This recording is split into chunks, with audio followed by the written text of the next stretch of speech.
लागतं ना, क्रोधचा महिमा काय, रोगचा महिमा काय, पण तुम्हाला काहीच नाही कळणार कसं काय? या सगळ्या गोष्टी तुमच्या जीवनात असणे गरजेचे आहेत, तर तुम्हाला कळणार आहे. म्हातारी बडबडायला लागली, तुम्हाला शब्द त्रास आहे का तुझ्या रूपाचा त्रास आहे? शब्द त्रास आहे. शब्दाला आजपर्यंत जन्माला घातल्यावर कोणी बघितलं का? शब्दाला कोणी जन्माला घालू शकत नाहीये. शब्द तर स्वयंभू आहे. शब्द स्वयंभू आहे ना. शब्दाला नाम नाही, रंग नाही, रूप नाही, पण मात्र छळतं का नाही ते?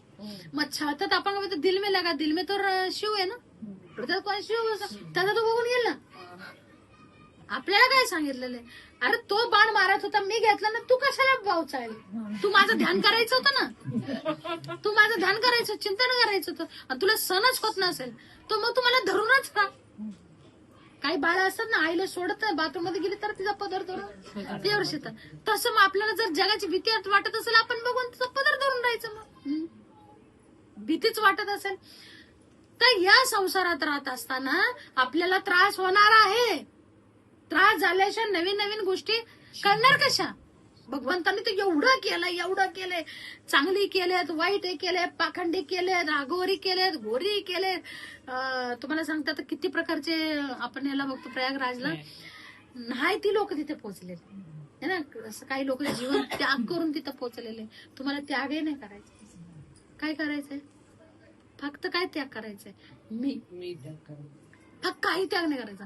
ते लोक अन्न त्याग करून, वस्त्र त्याग करून, किती त्यांना विधी वगैरे सगळं करावं लागतं का नाही त्या लोकांना? तुम्हाला असं एवढं आहे का भगवंतांनी त्रास दिलाय का? नाही. आता थोडा मोठा तर त्रास दिला तर तोही नको म्हणता तुम्ही. त्या लोकांना आता खायचं पण मिळत नाही. कोण दान पर्वतामध्ये जाऊन तपस्वी आहे का? तुम्ही गृहस्थ आश्रम मध्ये, ते लोक संन्यास आश्रम मध्ये, वानप्रस्थामध्ये, काही ब्रह्मचार्याचं पालन करतात. तुम्हाला तसं काहीच नाही. तुम्हाला त्रास कशाचा आहे? माणसाचा त्रास. कशाचा? माणसाचा. मग आता जायचंच नाही मग माणसाकडे. त्रास येतात पण माणूस काय बोलतो का? माणूस का तुम्ही काय बोललं तर तो, तुम्ही एक बोलणार तो 10 बोलल्याशिवाय राहणार नाही. पण आपल्याला जर ऐकून घ्यायची कॅपॅसिटीच नाही तर मग तुम्हीच पहिलं बोलू. तुम्ही एक दगड हाणला तर समोरचा पहिलाच भरलेला सिलेंडर अख्खा फुटन, साधा नाही फुटायचा, पूर्ण रिफ्यूज पूर्णच होऊन जाईल. मग बघा तुम्ही.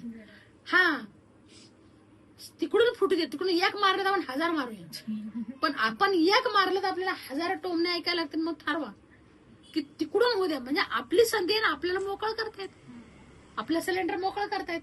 पण आपण एक बोलतो